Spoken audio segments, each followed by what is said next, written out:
palabra de Dios dice así: no sea hallado en ti quien haga pasar a su hijo o a su hija por el fuego, ni quien practique adivinación, ni agorero, ni sortiego, ni hechicero, ni encantador, ni adivino, ni mago, ni quien consulte a los muertos, porque es abominación para con Dios. Esta ha sido la lectura bíblica para el día de hoy. A continuación, escucharemos el mensaje de la palabra de Dios. Querido televidente, amigo de habla hispana, que escucha y ve este programa, un mensaje de fe y de esperanza. Después de la lectura de un pasaje de las Sagradas Escrituras, quiero hacer nacer en usted una inquietud, que es posible sea en usted también una de las tantas interrogantes que muchas veces se hace el hombre de ciertos temas tratados por las Sagradas Escrituras. Quiero presentarle en esta ocasión dos de estos temas que quizás haya causado inquietud en más de una ocasión a su vida. El primer tema podríamos presentarlo mediante una pregunta que dice relación con la lectura de la palabra de Dios que acabamos de leer. ¿Cuál es el pensamiento de Dios expresado en la Biblia acerca de los que practican la brujería, espiritismo, adivinación, magia, lectura de la mano, astrología y cosas semejantes? En primer lugar, quiero hablarle un poquito de la fe, de lo que es la verdadera fe. Para muchos, esta palabra es de continuo uso, pero sin sentido, sin el verdadero valor y significado que ella encierra. Se usa sin considerar en ella a Dios. A manera de ejemplo, se dice que se tiene fe cuando todo va bien. Fe en el dinero, fe en el amigo, fe en la ciencia, fe en sí mismo. Pero el verdadero significado de la fe es creerle a Dios. Esto es lo que la Biblia enseña, porque la palabra fe realmente tiene su origen en la palabra de Dios, la Biblia, y es allí donde Dios demanda creer en su palabra, en su fidelidad, poner toda nuestra confianza en Él y encontrar seguridad en Él y en sus promesas. O sea, 100% fe tiene que ver con creerle a Dios, es decir, a su palabra revelada, la Biblia, que es la regla de fe y de conducta que los hombres deben practicar, porque fe también significa obediencia a la palabra de Dios. La verdadera fe, entonces, es demostrada obedeciendo a Dios expresado en su palabra. La Biblia enseña que la fe es la única manera por la cual nosotros podemos acercarnos a Dios. Hebreos 11:6 dice textualmente: pero sin fe es imposible agradar a Dios, porque es necesario que el que se acerca a Dios crea que le hay y que es galardonador de los que le buscan. La fe agrada a Dios más que cualquier cosa, porque sin fe es imposible agradarle.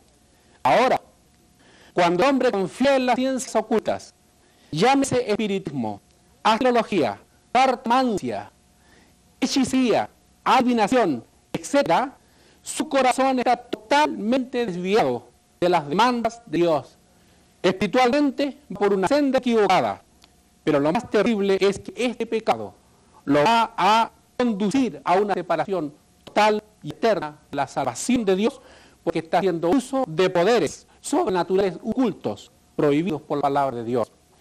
El Antiguo y el Nuevo Testamento nos condena por ser una forma velada de hechicería, de idolatría. En efecto, quien recurre a cualquiera de estas prácticas ocultas la muestra no confía en Dios, sino en otros poderes misteriosos que son por obra de Satanás y sus demonios. Quiero que usted, quizás usted me dirá que a lo mejor hay algo de verdad en ello, o a lo mejor me dirá que es charlatanería.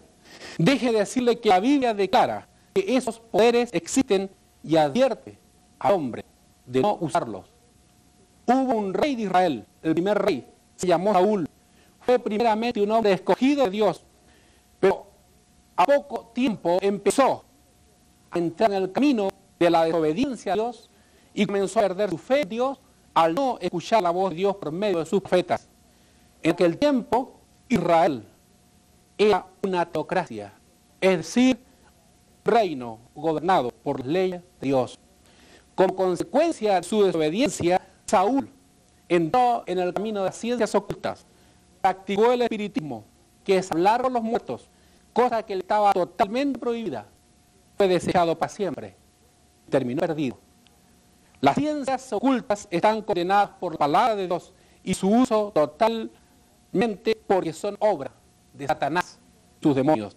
La Biblia en el libro de Deuteronomio capítulo 18, versículos 9 al 15, como escuchábamos anteriormente, declara solemnemente: cuando entres a la tierra que Jehová tu Dios te da, no aprenderás a hacer según las abominaciones de aquellas naciones.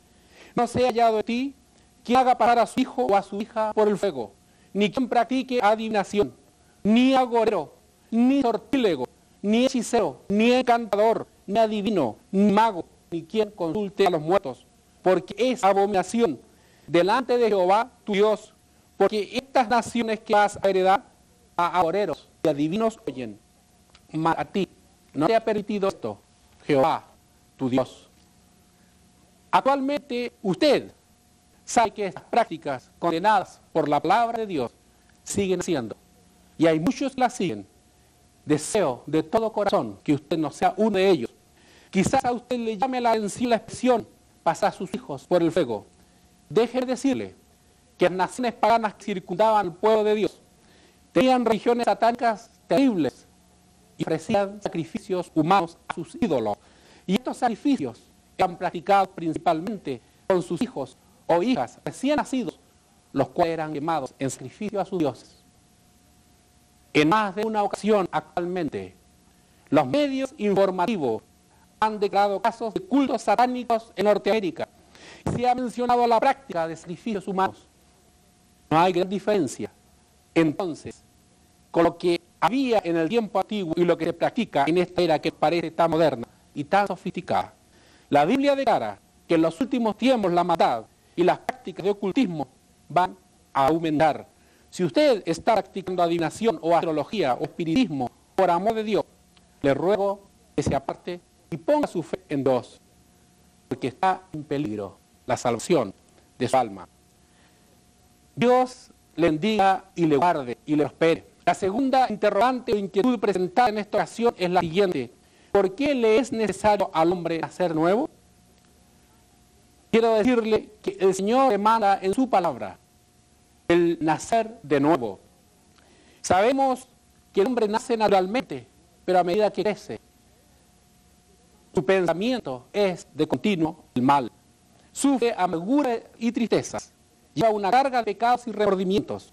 Al estar en esta condición se encuentra totalmente apartado de Dios y de sus promesas. Necesita un cambio en su vida. Necesita lo que la Biblia denomina el nuevo nacimiento.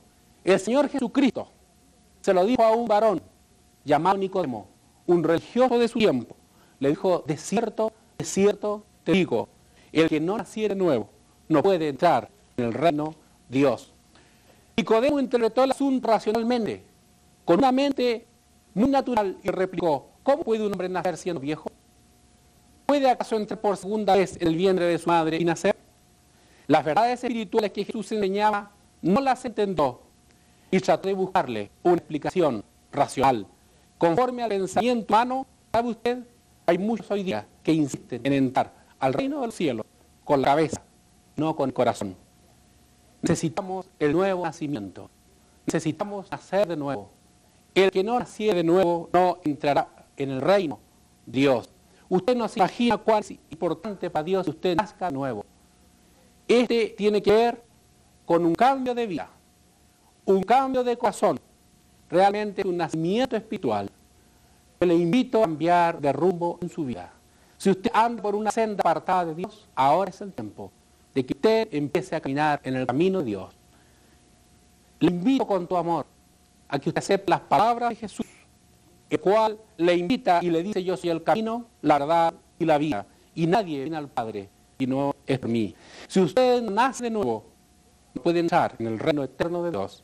Es la condición que Jesús puso en su palabra, porque Jesús es la puerta y la llave del destino eterno de todos los hombres. Que Dios le bendiga y le guarde, y que ese mensaje haga vida en su corazón.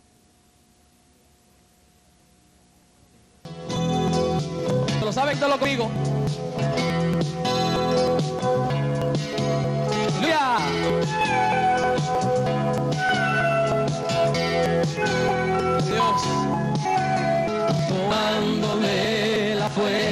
eso conmigo.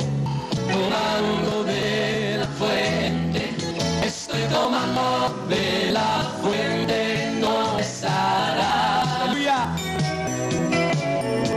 Bebiendo agua viva, provista por el Padre, tomando de la fuente que no cesará. Muy bien, amigo. Es fuente de que soy el agua, vida eterna de estar brotando, y lava todas tus sedas y todo. Estoy parado en la corriente, atraviesa toda mi alma y se viva para vida eterna en mi ser. Aleluya. Estoy tomando de la fuente, Tomando de la fuente, estoy tomando de la fuente que no cesará. gracias a esa fuente. Aleluya. Bebiendo agua viva, provista por el Padre, tomando de la fuente que no cesará. Gloria a Dios.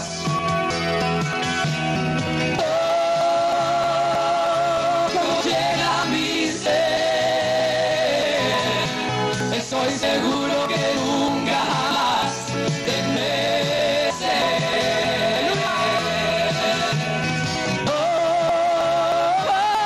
Como llega mi vida, Con ese gozo que yo sentí cuando lo conocí. Si tú conoces, cántalo mío.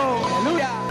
Estoy tomando de la fuente, tomando de la fuente, estoy tomando de la fuente que no cesará. Bebiendo agua viva, provista por el Padre, tomando de la fuente que no cesará.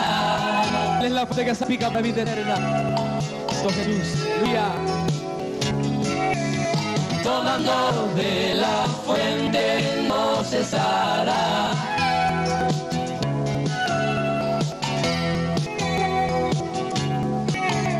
Tomando de la fuente que no cesará. ¿Cuánto están mandando de fuente esta noche? Aleluya. No te veas aquí a veces sin falta de fuente. Tomando de la fuente que no cesará.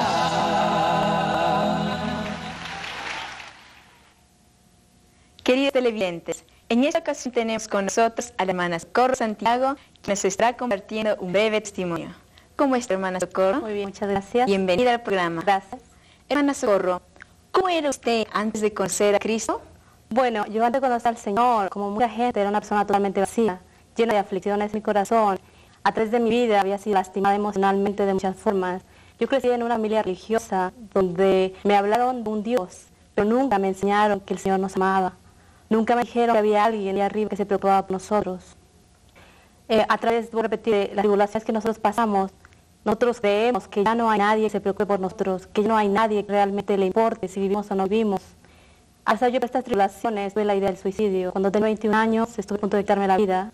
Tomé varias cajas de pastillas para dormir, con el objetivo de finalizar con mi existencia, porque pensé que a nadie hacía falta, que a nadie importaba, y a consecuencia de esto, tuve problemas con mis padres, en mi trabajo y en todas partes. A pesar de yo tener dinero, de tener un auto, de tener una familia, de tener personas a mi alrededor, es tan increíble cómo uno se puede sentir tan solo en un mundo lleno de gente. Mi segunda pregunta para usted, hermana, es ¿cómo explica su encuentro personal con Cristo? Bueno, antes de conocer al Señor, yo una noche estaba totalmente desesperada. Estaba pensando que ya no había nadie que le importara. Estaba sola en este país, en Canadá. Tenía apenas 2 o 3 días de haber llegado a Calgary. Mi familia estaba en México, pero en ese momento me puse a pensar cuán vacía estaba, porque pensé que tampoco mi familia en ese momento había llenado en nada mi vida. Pensé en todo mi caminar y dije, Señor, en ese momento me arrodillé al pie de mi cama y clamé al Señor sin conocerlo. Dije, si hay un Dios, en este momento te pido, llenes ese vacío. Te pido en este momento, me muestres qué es lo que tú quieres que haga, que mi vida realmente no tiene, ya valgues. Y al poco tiempo conocí a la persona que me llevó a conocer al Señor. Aleluya. Hermana Socorro, ¿qué significa Cristo ahora en su vida? Bueno, ahora el Señor para mí lo es todo. Él ha cambiado la mente en baile. Todas esas aflicciones, todas esas tristezas, todos esos temores han sido canalizados a través del amor de Dios. Yo no sé amar. Él me mostró y me dijo, te amo. De tal manera amó Dios al mundo que dio a su Hijo unigénito para que el que en él cree no se pierda, mas tenga vida y vida eterna. Y eso es lo que el Señor a mí me dio. Me siento totalmente llena, me siento feliz y me siento gozosa de estar en los caminos del Señor. Amén. Hermana Socorro, ¿qué mensaje le daría usted a aquellas personas que han tratado de quitarse la vida o que piensan quitarse la vida? Bueno, yo te podría decir joven, adulto, anciano, al público en general, si tú piensas que ya no hay respuesta para tu vida, tengo una noticia, el Señor te ama y te ama en gran manera. Dios su vida por ti así como lo dio por mí. Quizá este momento de tribulación, quizá en este momento de aflicción tú no te des cuenta que hay un Dios, pero yo te puedo asegurar que si tú clamas a Él, Él te va a responder inmediatamente. Y quizá terminar con un versículo que a mí me llamó mucho la atención cuando yo conocí al Señor. Dice, Dios es nuestro amparo y fortaleza, nuestro pronto auxilio en las tribulaciones. Yo en ese momento quizá no lo hacía comprender, pero ahora me doy cuenta que realmente el Señor, aún sin haberlo conocido, Él está al lado mío en todo momento, aún en ese momento de suicidio. Oh, muchas gracias, hermana Socorro. Estaba lindo tu testimonio y yo sé que muchas personas han escuchado. Bueno, antes de finalizar nuestro programa, la primera iglesia evangélica misionera en Calgary, a través de su programa Un mensaje de fe y esperanza, les invitamos a sintonizar la próxima ocasión. También queremos que nos visite personalmente. Estamos ubicados en Pinetown Place 119 Northeast. Para más información, llámenos a los teléfonos 273-5787 o 285-2802. Ahora queda cordialmente invitado. Que Dios le bendiga y le guarde. Y vamos a cantarlo. Este es para ti, pastor. Tomando la fuente. Se lo sacan todos los amigos. ¡Vía!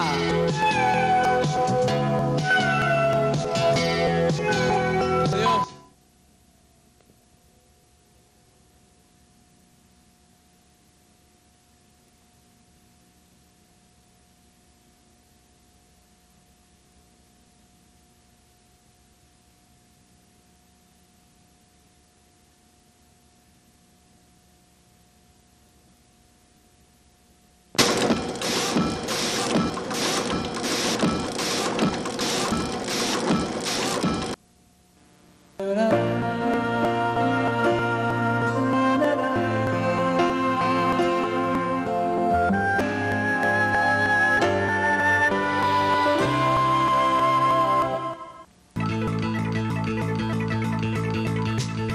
Este es su programa, la primera iglesia evangélica misionera en Calgary.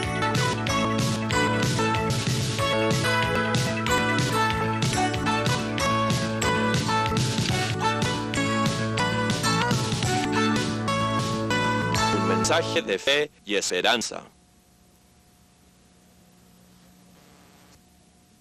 Queridos televidentes, la primera iglesia evangélica misionera en Calgary, a través de su programa Un mensaje de fe y esperanza, está con ustedes en el día de hoy para compartir los siguientes temas y en el mismo orden: una lectura bíblica, un mensaje a la palabra de Dios, un canto de alabanza y un testimonio. A continuación, la lectura bíblica para el día de hoy se encuentra en el libro de Mateo, capítulo 9, versículo 36. La palabra de Dios dice así: y al ver las multitudes, tuvo compasión de ellas, porque estaban desamparadas, dispersas como ovejas que no tienen pastor.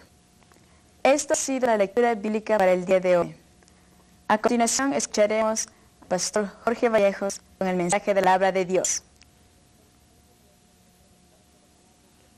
Unos años atrás, estando en Edmonton, en un evento que se llama Heritage Festival, me di cuenta como habían cientos de miles de personas mirando de un lugar a otro. Algunos iban con propósito fijo, iban quizás al stand italiano, o al alemán, o al chileno, o al salvadoreño, pero habían otros miles que caminaban sin ningún propósito aparente. Iban y venían. Quizás de esa misma forma Jesús vio a las multitudes. Margot leyó un minuto atrás y dice: al ver las multitudes, tuvo compasión de ellas, porque estaban desamparadas y dispersas, como ovejas que no tienen pastor. Jesús en su ministerio caminó gran parte de lo que hoy llamamos Israel. Estuvo en ciudades, en aldeas, en el campo, en el desierto. Y él donde iba, mucha gente le seguía. Mucha gente quería escuchar lo que él tenía que decir. Y yo imagino en ese momento, tal como mi experiencia estando en Edmonton, en ese parque, Jesús miró a miles de personas que no tenían ningún propósito fijo. Eran como ovejas sin pastor. Eran como personas desamparadas que no tenían propósito en esta vida. Eran quizás personas que vivían de día en día, no sabiendo qué les iba a esperar el día de mañana. Quizás sin planes, sin metas del futuro. ¿Sabes una cosa? Y a veces también estamos en esa misma condición espiritualmente. Estamos como ovejas sin pastor. Tenemos necesidades en nuestro interior. Quizás nos vamos a acostar la noche, no podemos dormir. Muchas cosas pasan por tu mente. Muchos pensamientos pasan por tu mente. Pero no encuentras respuesta. Estás solo. Estás sola. Estás como oveja sin pastor. Quizás no tienes dirección. Te hacen muchas preguntas. ¿Te gustaría hacer alguna cosa? ¿Te gustaría encontrar descanso para tu vida?